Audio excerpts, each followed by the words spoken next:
শৌনিক, তোমাকে অনেক ধন্যবাদ আমাকে এখানে আনার জন্য। তো সবাই অনেক সুন্দর পারফর্ম করছেন, তো আমার একটু লজ্জাই লাগছিল। আমি খুব আবেগপ্রবণ হয়ে পড়ছিলাম এবং খুব ভাবতে অবাক লাগে যে এখানে আমরা শুধু এই কয়জন মানুষ আছি, কারণ আমরা বোধহয় যত দিন যাচ্ছে আমাদের দেশের স্বাধীনতাকে খুব অবহেলার চোখে দেখছি। কিন্তু আমি সবসময় একটা কথা বলি, খুব গর্ব করে বলি, যে এই ভারতীয় উপমহাদেশে বাঙালি একমাত্র জাতি যাদের নিজস্ব একটা দেশ আছে। তো we have every reason to be proud of. আমার প্রিয় কবি হচ্ছেন আল মাহমুদ। আমি তার একটা কবিতা আবৃত্তি করবো, খুব একটা চর্চার সময় পাই না। কবিতার নাম হচ্ছে এই পতাকার সূর্য সাক্ষী। আমার আবৃত্তি হয়তো অত ভালো হবে না, কিন্তু কবিতার, বিশেষ করে আল মাহমুদের কবিতার সবচেয়ে সুন্দর একটা ব্যাপার হচ্ছে সেখানে গল্প থাকে, যে গল্পের সাথে আমরা নিজেদেরকে রিলেট করতে পারি। এই পতাকার সূর্য সাক্ষী, দেখো আজ পতাকা দেখারই দিন। কলরব করে ওঠো, উচ্চারণ করো মুক্তির ভাষা। আমিও তোমাদের সাথে দেখতে থাকি। তোমাদের সাথে আমার অপরিচ্ছন্ন দৃষ্টির অশ্রু সজল, চোখ দুটি মেলে দাঁড়িয়ে থাকি। কি লাল সবুজ পতাকার মধ্যে গোল হয়ে বসে আছে। মনে হয় যেন পৃথিবীর মুক্তিকামী মানুষের রক্তের লোহিত ও কণায় অঙ্কিত হয়েছে এই সূর্য।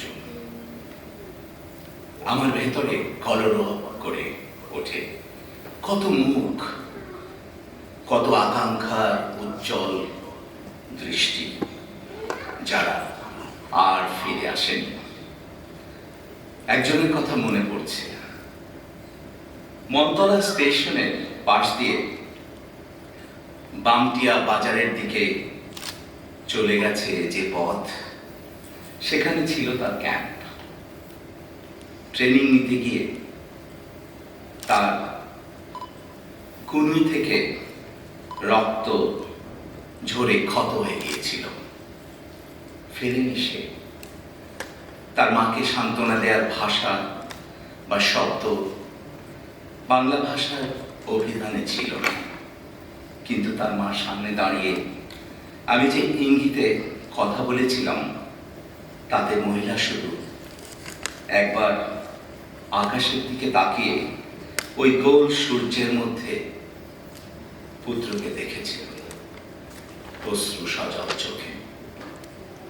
আরো একজনকে জানতাম, সে কুমিল্লা থেকে বেরিয়ে পড়ছিল যুদ্ধের দিকে। গুলিটা লেগেছিল তার কোমরে। আগরতলা হাসপাতালে আমি তাকে দেখতে গিয়েছিলাম। ডাক্তাররা বিষাক্ত সীসার টুকরো নিখুঁতভাবে বের করতে পারলেও সে আর হাঁটতে পারেনি। তাকে হুইল চেয়ারে বসিয়ে আমি নিয়ে গিয়েছিলাম মুক্তির উৎসবে। ওই পতাকার লাল অংশে তার খানিকটা রক্ত আছে। আমি সবসময় দেখি আর তার কথা ভাবি। কি অবলীলায় তার নাম বাদ দিয়ে লেখা হয়ে যায় মুক্তিযুদ্ধের ইতিহাস। সে ছিল কুমিল্লার একটি হিন্দু পরিবারের মেয়ে। তার পিতার উপজীব্য ছিল সঙ্গীত। আমি সাক্ষ্য দেই যে পতাকার ওই লাল অংশে তার রক্তের লোহিত কণিকা মিশ্রিত আছে। হে ইতিহাস, লেখো তার নাম।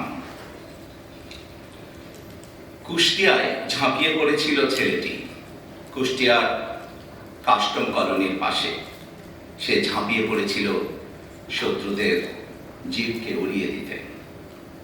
খণ্ড খণ্ড হয়ে উড়ে গিয়েছিল তার বাহু, উড়ুয় পিঠের কিছু অংশ। হাসিবুল ইসলাম আল্লাহু আকবর বলে সে আক্রমণ করেছিল। তার বুক থেকে কলজে উঠে গিয়ে ওই পতাকায় লেগে আছে। লেখো তার শেষ উচ্চারণ আল্লাহু আকবর। কলরব মুখর হে ঢাকা মহানগরী, তোমাকে লিখতে হবে ওই রক্ত গোলকে অসাধারণ বিবরণ। দেখতে হবে ইতিহাস নির্মাণ করে কারা, আর কারা কেড়ে নেয় বীরত্বের পদচিহ্ন। দেখো আজ পতাকা দেখারই দিন, কলরব করে ওঠো, উচ্চারণ করো মুক্তি ভাষা। আমিও তোমাদের সাথে দেখতে থাকি। ধন্যবাদ।